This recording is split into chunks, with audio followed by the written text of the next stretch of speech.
Hello and welcome to In a Flash, a flash fiction reading series by Sweetycat Press. The co-sponsor of today's installment is Nancy Blakely Henderson. I'm Dave Gregory, and today I'll be reading The Devotion by Anne Christine Tabaka. This piece was originally published in Literary Yard. And I want to apologize in advance for any possible mispronunciation of two Polish words, dziadek, which means grandfather, and babcia, which means grandmother. The Devotion by Anne Christine Tabaka.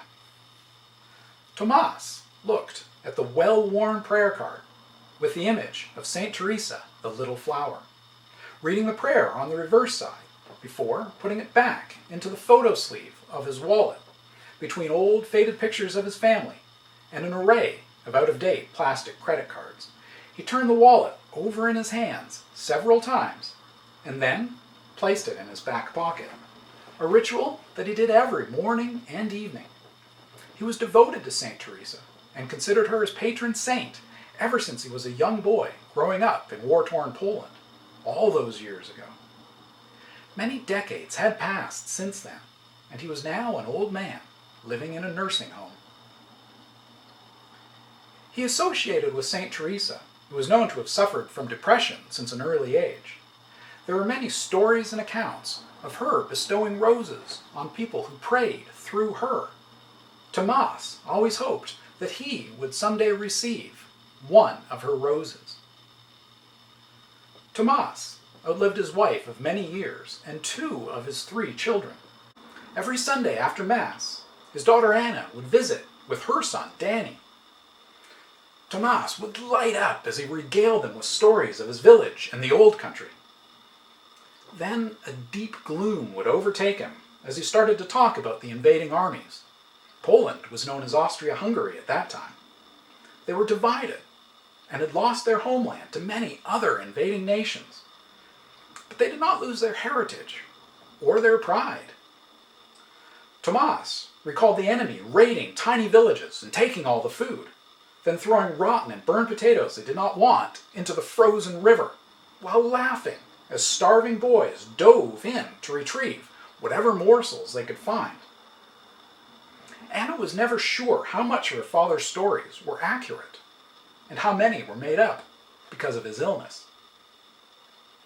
Danny never seemed to tire of his dziadek's stories.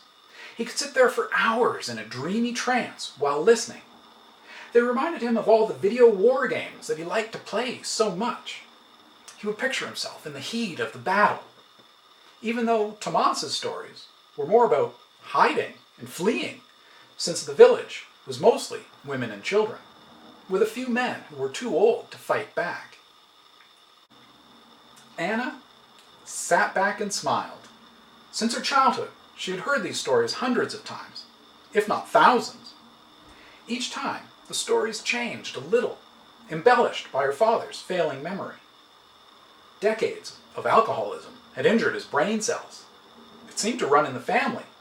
All the males drank to excess. Anna's babcia told her it was the Polish curse. It didn't help matters any that Thomas, while drunk on the job, fell off a moving freight train when he worked for the railroad. He was unconscious for hours before anyone found him. The hard blow to his head caused him to develop epilepsy. The nurse came into the room to tell Anna and Danny it was time for them to leave. They had been there all afternoon, and the facility preferred that their geriatric residents take a nap before dinner. Anna and Danny kissed Tomas goodbye and gave him a big hug, reassuring him that they would be back again next Sunday, right after Mass. Anna turned to look back as she was leaving and noticed her father was more distracted than usual. She asked the nurse to please keep a close eye on him and to call her if anything seemed unusual or amiss. The nurse gently helped Tomas prepare for a nap, removing his shoes and tucking him into his bed. She told him that she would be back to wake him in about an hour, in time to get ready for dinner. After she left and closed the door, Tomas took his wallet out of his back pocket and turned it over in his hands several times, and then opened it up He lovingly took the prayer card to St. Teresa out, placed the wallet on the bedside table, and read the prayer on the back as tears filled his eyes. When the nurse arrived, an hour later, to wake Tomas for dinner, she found that he had passed away. She was astounded by what she saw. There was a peaceful smile on his face, and a perfect, beautiful red rose in Tomas's hand. The end. And that was The Devotion by Anne Christine Tabaka. This installment of In a Flash was co-sponsored by Nancy Blakely Henderson. I'm Dave Gregory for Sweetycat Press.